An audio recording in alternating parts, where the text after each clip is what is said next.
الحمد لله نحمده ونستعينه ونستغفره ونؤمن به ونتوكل عليه ونعوذ بالله من شرور أنفسنا ومن سيئات أعمالنا من يهده الله فلا مضل له ومن يضلله فلا هادي له ونشهد أن لا إله إلا الله وحده لا شريك له ولا نظير له ولا مشير له ولا معين له ولا وزير له وصل على سيد الرسل وخاتم الأنبياء المبعوث إلى كافة للناس بشيرا ونذيرا وداعيا إلى الله بإذنه وسراجا منيرا.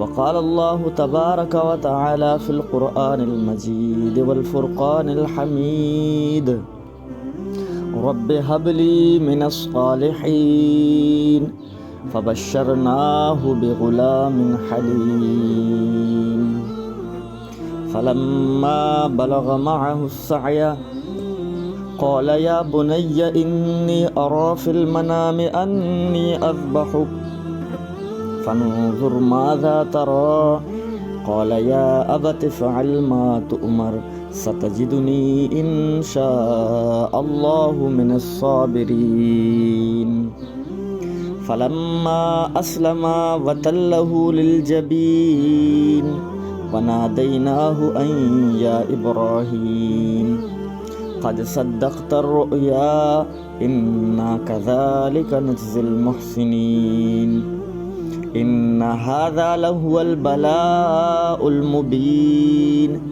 وفديناه بذبح عظيم. صدق الله مولانا العظيم وصدق رسوله النبي الكريم ونحن على ذلك لمن الشاهدين والشاكرين والحمد لله رب العالمين.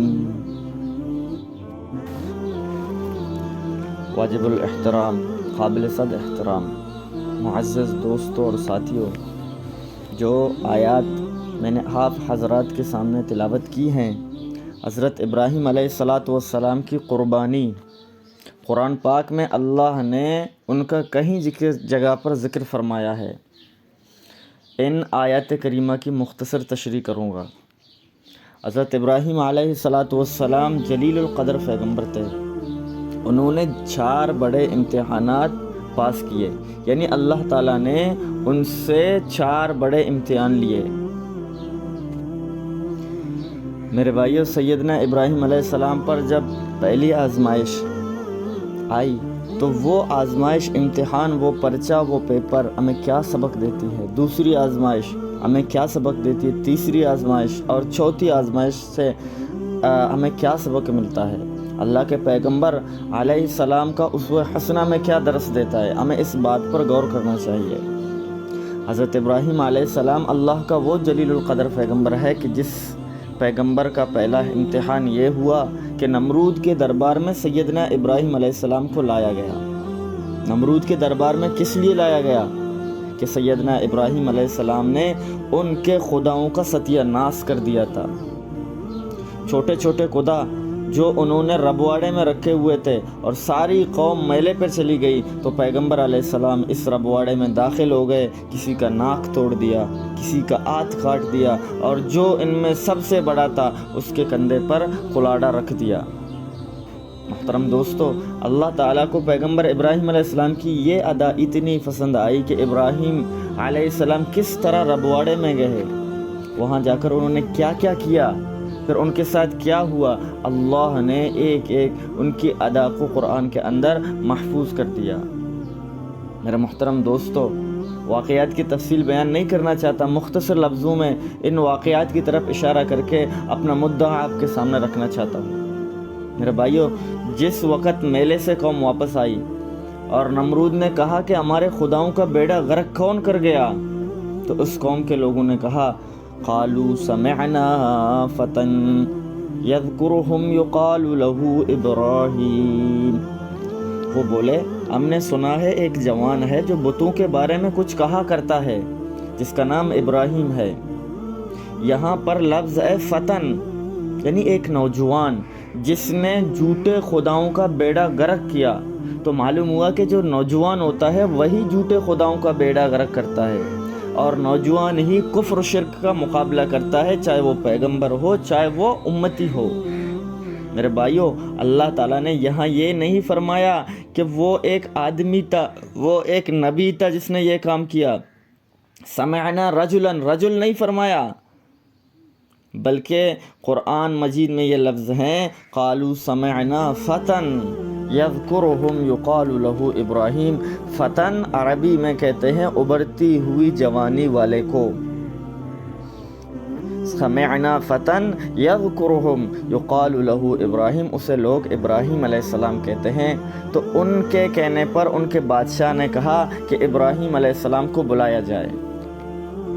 میرے محترم دوستو، جب سیدنا ابراہیم علیہ السلام کو دربار بادشاہی میں لایا گیا اور ابراہیم علیہ السلام سے پوچھا گیا کہ کیا ہمارے خداؤں کا ستیہ ناش تو نے کیا، تو پیغمبر علیہ السلام نے جواب میں یہ نہیں کہا کہ میں نے نہیں کیا، اور نہ یہ کہا کہ میں نے کیا، بلکہ جواب میں اللہ کے رسول نے بڑی عجیب بات کہی. فرمایا کہ تمہارے خداؤں کو کیا ہوا؟ تو انہوں نے کہا کسی کا ناک کٹ گیا، اور کسی کا بازو نہیں ہے، کسی کا پاؤں نہیں ہے، اور جو بڑا ہے ہمارے خداؤں میں اس کے کندھے پر کلاڑا ہے. تو پیغمبر علیہ السلام نے جواب میں فرمایا کہ تم مجھ سے پوچھتے ہو کہ تو نے یہ بیڑا غرق کیا، جس کے کندھے پر کلاڑا ہے اسی سے پوچھو کہ تمہارا بیڑا غرق کس نے کیا ہے، کلاڑا تمہارے پاس کون رکھ کے گیا ہے. اس لیے کہ آلہ قتل جس کے پاس ہو، قاتل تو دراصل وہی ہوتا ہے، اسی سے کیوں نہیں پوچھ لیتے ہو کہ سرکار جی یہ کلاڑا کہاں سے آیا ہے. میرے محترم دوستو، پیغمبر علیہ السلام اصل میں یہ گفتگو کر کے ان کے دماغ کی کھڑکیوں کو ہلانا چاہتا تھا.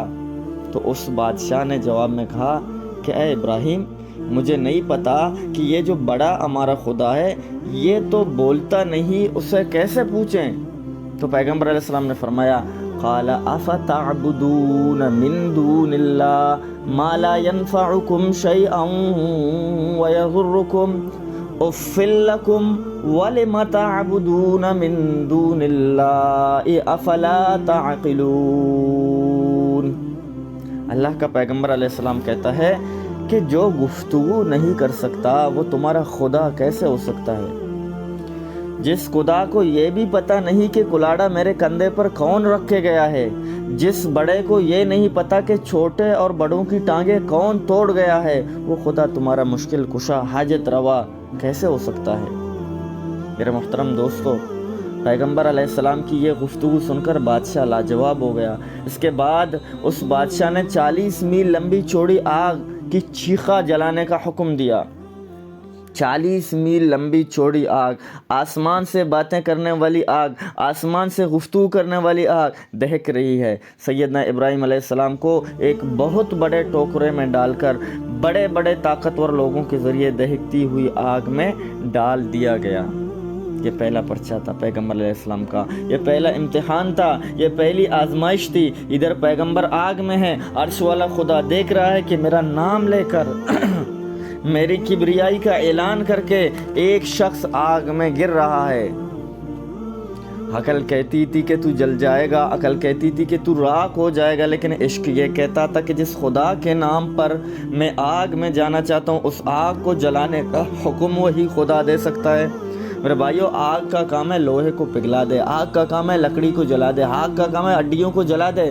لیکن آج پیغمبر علیہ السلام آگ میں گرتا ہے تو عرش سے آگ کو حکم دیا جاتا ہے کہ اے آگ، آج تجھے جلانے کی اجازت نہیں ہے. امتحان میں نے پیغمبر کا لیا تھا، پیغمبر علیہ السلام تو میرے نام پر خود پڑا ہے، تو میں اپنے یاروں کو اور اپنے پیاروں کو آگ میں جلنے نہیں دیتا. اللہ نے آگ کو حکم دیا، قلنا، ہم نے آگ کو حکم دیا، یا نار کونی بردن، اے آگ تو سرد یعنی ٹھنڈی ہو جا. کیسی ٹھنڈی؟ برف جیسی. اگر برف جیسی ٹھنڈی ہو جائے تو پیغمبر علیہ السلام کو برف سے بھی تکلیف ہوگی. فرمایا نہیں، کونی بردن وسلاما علی ابراہیم، اے آگ ٹھنڈی ہو جا، ایسی ٹھنڈی کہ ایئر کنڈیشن بن جاتا ہے کہ دنیا کو پتہ چلے کہ دہکتے ہوئے انگارے عرش سے باتیں کر رہے ہیں. لیکن انہی انگاروں کو ایئر کنڈیشن بنانے والا خدا ابراہیم علیہ السلام کو اعلیٰ نمبروں سے پاس کر چکا. محترم دوستو، پیغمبر علیہ الصلاۃ والسلام کا پہلا امتحان کیا امتحان؟ آتش نمرود میں گرنا۔ پیغمبر اس امتحان میں پاس ہوا۔ پہلا امتحان آگ میں گرنے کا حکم تو نبی نے چھلانگ لگائی۔ اب آتے ہیں دوسرے امتحان کی طرف۔ دوسرا موقع آیا، پیغمبر علیہ السلام کے گھر میں اولاد کوئی نہیں۔ پیغمبر اللہ کے دروازے پر رو رہا ہے۔ پیغمبر روتا ہے اور رو کر کیا کہتا ہے؟ پیغمبر رو رو کر یہ کہتا ہے، رب ہب لی من الصالحین، اے اللہ مجھے نیک بیٹا عطا کر، نیک بچہ عطا کر۔ پیغمبر علیہ السلام کی عمر شریف، عمر مبارک 120 سال، بیوی کی عمر 90 سال۔ پیغمبر اللہ کے دروازے پر رو رہا ہے کہ اے اللہ مجھے بیٹا عطا کر۔ تو بیوی دیوار کے پیچھے کھڑی ہے، مسکرا رہی ہے، کیا کہتی ہے کہ تیری عمر 120 سال ہے اور میری عمر 90 سال ہے، بیٹا کیسے ہوگا؟ یہ کہنے کی دیر تھی کہ جبریل امین اتر آئے اور انہوں نے کہا، قال کذالک، کیوں گھبراتے ہو؟ جو خدا آدم کو ماں اور باپ کے بغیر پیدا کر سکتا ہے، وہی خدا تمہاری جولی میں بھی اس عمر میں بیٹوں سے بر سکتا ہے، بیٹوں سے بر سکتا ہے تمہاری جولی۔ یہ کہنے کی دیر تھی، فبشرناہا، تو ہم نے بشارت دے دی اس کو ایک بیٹے کی۔ پیغمبر بیٹی کی خوشخبری پا کر خوش ہوتا ہے، خوشی سے اللہ کے دروازے پر جھک جاتا ہے۔ بڑھاپے میں رو رو کر بیٹا مانگا گیا، 9 مہینے کے بعد بچہ پیدا ہوا۔ جس بچے کو پیغمبر نے رو رو کر مانگا تھا، اللہ نے حکم دیا، اے پیغمبر اس بچے کو اس کی ماں کے ساتھ لے جاؤ، ماں کے ساتھ لے جاؤ۔ کہاں لے جاؤں؟ عرب میں لے جاؤ، یعنی خانہ کعبہ کی بستی میں چھوڑاؤ۔ اے اللہ وہاں پانی نہیں، فرمایا پانی نہ ہو۔ اے اللہ وہاں مکان نہ ہو۔ اے اللہ وہاں رہائش نہیں، فرمایا رہائش نہ ہو۔ قرآن اس واقعے کو اس طرح بیان کرتا ہے، ربنا انی اسکنت من ذریتی بواد غیر ذی زرع عند بیتک المحرم، اے اللہ اس بستی میں گھاس نہیں ہے، اس بستی میں پانی نہیں ہے، اے اللہ ایک بیٹا رو رو کر مانگا۔ اللہ نے فرمایا رو رو کر بیٹا تو نے مانگا، لیکن امتحان بھی عرش سے خدا نے تیرے مقدر میں کر دیا۔ پیغمبر علیہ السلام بیٹے کو ساتھ لیتا ہے، بیوی کو ساتھ لیتا ہے، بائبل کی بستی، مصر کی بستی، عراق کی بستی سے چلتا ہوا جنگلوں کا سفر کر کے مکہ پہنچتا ہے۔ کعبے کے قریب صفا و مروہ کی پہاڑی کے نیچے حاجرہ کو کہتا ہے، حاجرہ یہاں بیٹھ جاؤ۔ حاجرہ بیٹھ گئی، بچہ بھی بیٹھ گیا۔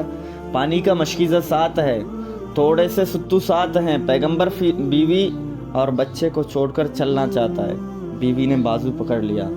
جنگل میں چھوڑ کر کہاں جاؤ گے؟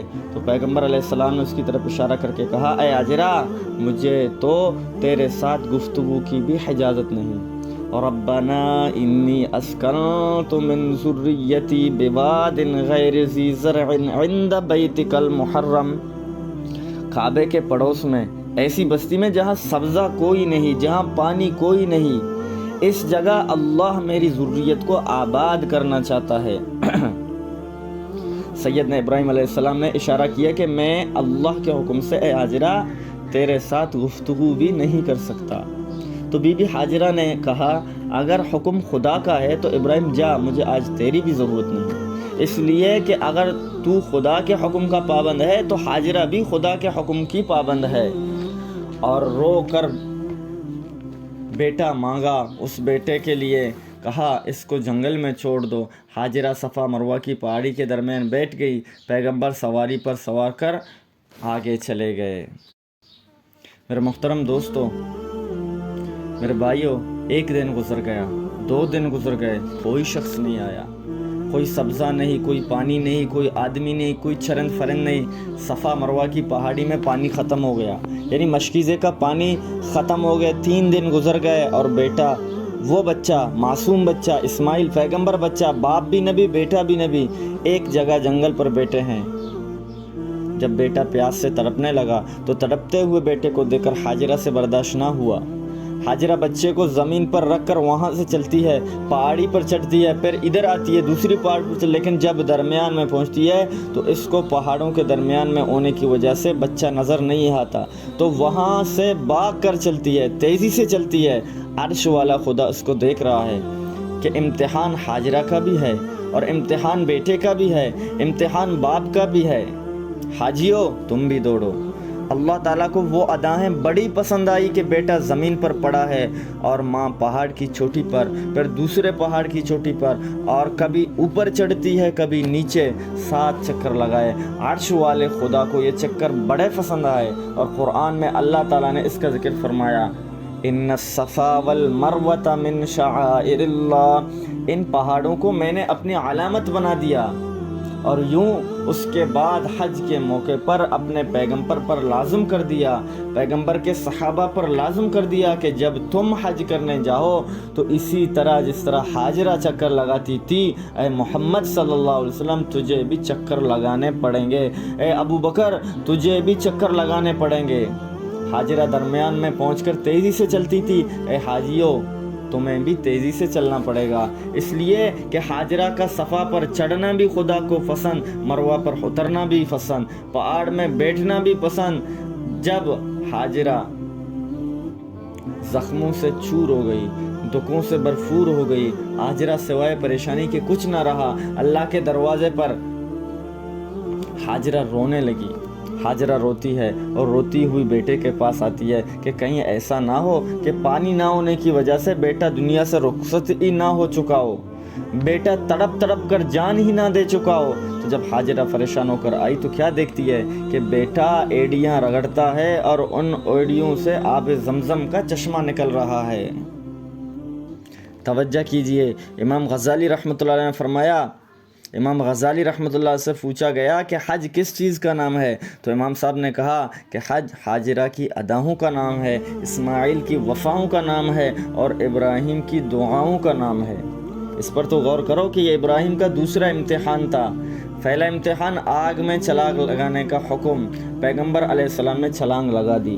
دوسرا امتحان جس بچے کو رو رو کر مانگا گیا تھا اس بچے کو جنگل میں چھوڑاؤ، پیغمبر علیہ السلام نے یہ نہیں کہا کہ بچے کو چھوڑنے سے کیا فائدہ ہوگا، اللہ نے حکم دیا کہ جنگل میں چھوڑ دو، اسے چھوڑنے چلا آیا، پیغمبر علیہ السلام اس امتحان میں بھی کامیاب ہو گیا۔ یوں اس کے بعد تیسرا امتحان ابراہیم علیہ السلام کو اللہ نے واپس بلا لیا، ابراہیم علیہ السلام واپس آ گئے۔ اسماعیل علیہ السلام ذرا بڑے ہو گئے اور چلنے پھرنے لگے۔ بچہ تھوڑا سا بڑا ہو جائے تو پیارا لگتا ہے، بچہ بڑا ہو جائے پھر اکلوتا، پھر ایک ہی ہو، پھر وہ اللہ کا نبی ہو، اللہ کا پیغمبر ہو، اللہ سے رو رو کر مانگا گیا ہو، پھر اللہ کے حضور دعا کر کے مانگا گیا ہو، نبوت کا تاجدار تھوڑا سا بڑا ہوا، یعنی چلنے پھرنے لگا، تو ایک اسی بچے کے خواب آیا۔ کیا خواب آیا؟ بچے کو بھی خواب آیا، باپ کو بھی خواب آیا۔ اس خواب کا ذکر بھی اللہ نے قرآن میں کیا، فَلَمَّا بَلَغَ مَعَهُ السَّعْيَ قَالَ يَا بُنَيَّ إِنِّي أَرَى فِي الْمَنَامِ۔ ایک دن ابراہیم علیہ السلام نے کہا، بیٹا تو مجھے بڑا پیارا لگتا ہے، لیکن آج میں کیا کروں؟ میرے بھائیو، پیغمبر کا خواب وحی ہوتا ہے۔ ابھی خواب میں نے دیکھا کہ تو نیچے لیٹا ہوا ہے اور تیرے گلے پر ابراہیم علیہ السلام چھری چلا رہا ہے، اس لیے بیٹے تیری کیا رہا ہے؟ قرآن نے پورا نقشہ کھینچا ہے۔ فَلَمَّا بَلَغَ مَعَهُ السَّعْيَ، اسماعیل علیہ السلام ذرا بڑے ہو گئے۔ قال یا بنی، اے ابراہیم نے کہا، اے میرے بیٹے، انی ارا فی المنام، میں نے نیند میں دیکھا، کیا دیکھا؟ انی اذبحک، کہ میں چھری لے کر تیرے گلے پہ چلا رہا ہوں، تجھے ذبح کر رہا ہوں۔ فانظر ماذا تری، بیٹا تیری کیا رائے ہے؟ کیا میں تجھے ذبح کر سکتا ہوں؟ کیا تیرے گلے پہ چھری چلا سکتا ہوں؟ میرے بھائیو، امتحان پیغمبر کا، ایک طرف بھی پیغمبر دوسری طرف بھی پیغمبر، ایک طرف باپ پیغمبر ہے دوسری طرف بیٹا پیغمبر ہے۔ ایک نبی نے رو رو کر کہا، اے اللہ مجھے بیٹا دے دے، بیٹا مل گیا۔ پہلے حکم ہوا اسے جنگل میں چھوڑ دے، پھر حکم ہوا اس کے گلے پہ چھری چلا دے۔ ہائے ہائے ہائے، سینے پہ ہاتھ رکھ کر دیکھو، جوان بیٹا ہو، چھوٹا سا بیٹا ہو، اکلوتا بیٹا ہو، اس کے گلے پر چھری چلانے کا حکم پروردگار کر رہا ہو، کیا کرنا چاہیے؟ پیغمبر علیہ السلام نے کہا، پیغمبر علیہ السلام نے جب کہا فانظر ماذا تری، بیٹا بتا تیری کیا رائے ہے؟ میرے بھائیو، بیٹے نے چیخ کر کہا کہ ابا جان تو نے خواب دیکھا ہے، جلدی کرو، خدا کے حکم کی خلاف ورزی نہ ہو جائے۔ معصوم بیٹا کہتا ہے کہ ابا جان جلدی کرو۔ باپ چھری لاتا ہے، بیٹے کو زمین پر لٹایا، جہاں حاجی جا کر قربانی کرتے ہیں مقام نحر پر، بیٹے کو زمین پر لٹایا گیا۔ باپ نے بیٹے کا منہ اوپر کر رکھا ہے، چند منٹوں بعد بیٹا اوپر منہ کر کے لیٹا ہوا ہے، تو باپ نے کہا بیٹا منہ نیچے کر لو۔ یعنی ایک طرف کر لو۔ کیوں؟ اس لیے کہ بیٹا زمین پر لیٹا ہوا ہے، میرے ہاتھ میں چھری ہے اور حکم اللہ کا ہے۔ توجہ کیجئے، ہماری عقل کہتی ہے کہ بیٹا زمین پر لیٹا ہوا ہے، باپ چھری چلا رہا ہے، آنکھوں کے ساتھ آنکھیں ٹکراتی ہیں۔ بیٹے نے کہا بجان میں منہ زمین کی طرف کرتا ہوں، کہیں ایسا نہ ہو کہ میری آنکھ آپ کی محبت کی آنکھ سے ٹکرا جائے اور چھری چلانے میں تاخیر نہ ہو جائے۔ باپ چھری چلاتا ہے، اوپر بھی نبی ہے نیچے بھی نبی ہے، درمیان میں چھری ہے۔ چھری کا کام ہے کاٹنا، چھری کا کام ہے توڑ دینا، چھری کا کام ہے ٹکڑے ٹکڑے کرنا، لیکن آج چھری چلتی کیوں نہیں؟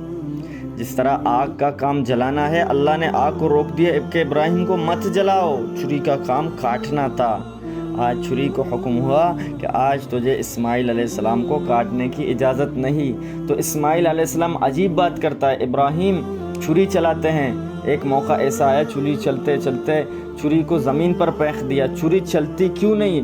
پتھر پر تیز کی ہے، پھر چلائی، پھر بھی نہیں چلتی۔ تو علماء کہتے ہیں کہ زبان حال سے چھری نے کہا کہ اے ابراہیم علیہ السلام، میں خلیل کی مانوں یا جلیل کی مانوں؟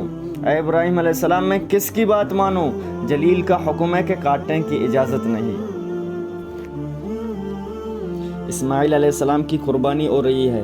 چند منٹوں کے بعد دیکھا اسماعیل علیہ السلام کی جگہ جنت کا ایک دمبا لا کر رکھا گیا ہے اور چھری اس دمبے کے گلے پر چل گئی۔ قرآن نے کیا خوبصورت نقشہ کھینچا۔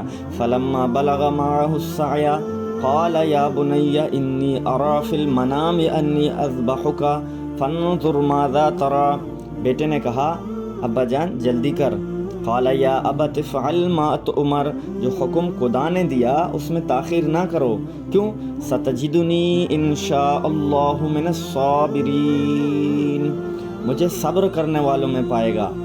فلما اسلما وتلہ للجبین، جب دونوں نے کہا کہ ہم اللہ کا حکم مانتے ہیں، قرآن کہتا ہے وفدیناہ بذبح عظیم، اللہ نے فرمایا اے ابراہیم تو نے میرے حکم پر بیٹے کے گلے پر چھری چلانے کا ارادہ کر لیا، اگر چھری آج چل جاتی تو قیامت تک عید الاضحیٰ کے موقع پر ہر باپ اپنے بیٹے کے گلے پر چھری چلاتا اور چھری چلانا اس پر فرض ہو جاتا۔ مجھے پتا تھا پاکستان کی قوم تو بکرے قربان نہیں کرے گی، پاکستان کی قوم تو اونٹ قربان نہیں کرے گا، بیٹا کیسے قربان کرے گا؟ اے ابراہیم سر اٹھا، تو کامیاب ہو گیا ہے، امتحان میں تو نے گولڈ میڈل لے لیا ہے۔ میں نے تجھے کہا آگ میں کود جا، تو آگ میں کود گیا۔ میں نے کہا بچے کو جنگل میں چھوڑ دے، تو بچے کو جنگل میں چھوڑ آیا۔ میں نے کہا اس کے گلے پر چھری چلا دے، تو نے چھری چلانے کو تیار ہو گیا۔ تو اے ابراہیم تو نے 3 امتحان میرے دروازے پر پاس کیے، اعلیٰ نمبروں میں پاس کیے، میں نے تجھے فرسٹ ڈویژن دے دی، میں نے تجھے اعلیٰ نمبر دے دیے۔ چوتھا امتحان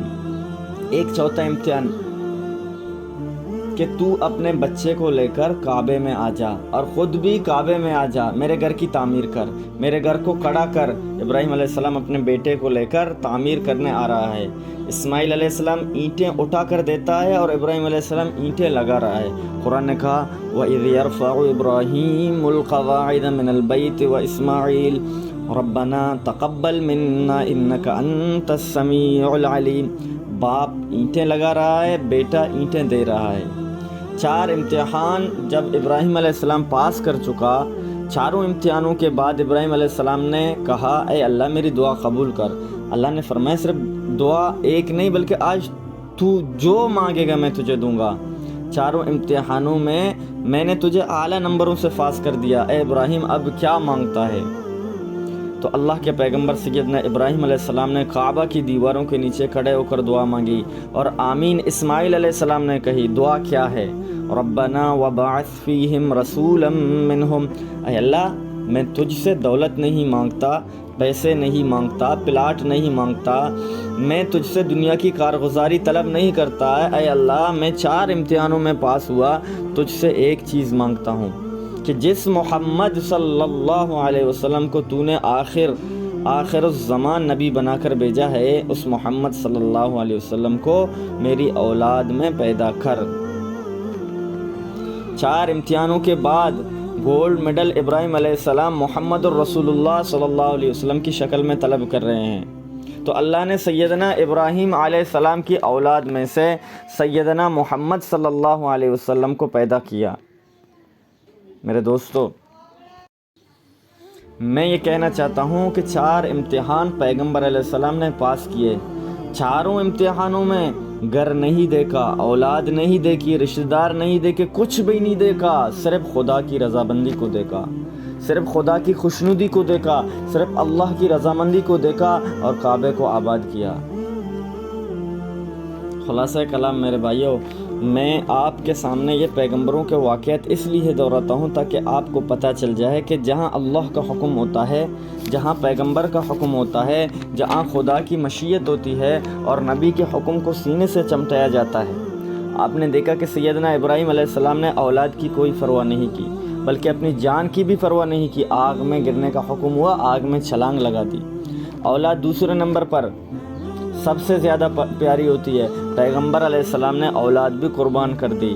مال بھی پیارا ہوتا ہے، مال بھی کعبے کی تعمیر پر لگا دیا۔ تو پیغمبر علیہ السلام کے اسوہ حسنہ سے مجھے اور یہ تجھے بتا دیا کہ جب دین کا معاملہ ہے، جب شریعت کا معاملہ آئے، جب دین محمد صلی اللہ علیہ وسلم کا معاملہ آئے، تو اس وقت جب رسول اللہ صلی اللہ علیہ وسلم کی ناموس کا معاملہ آئے تو پھر نہ تمہیں جان کا خیال کرنا ہوگا، نہ تمہیں مال کا خیال کرنا ہوگا، نہ تمہیں اپنی اولاد کا خیال کرنا ہوگا۔ انبیاء کے مشن پر چلنے والا انسان ہے کہ جو سب کچھ لٹا کر بھی پیغمبر کے دین کو سر بلند کرنے میں کوشش کرتا ہے۔ اللہ تعالی عمل کرنے کی اور سمجھنے کی توفیق عطا فرمائے، آمین۔ وآخر دعوانا ان الحمد للہ رب العالمین۔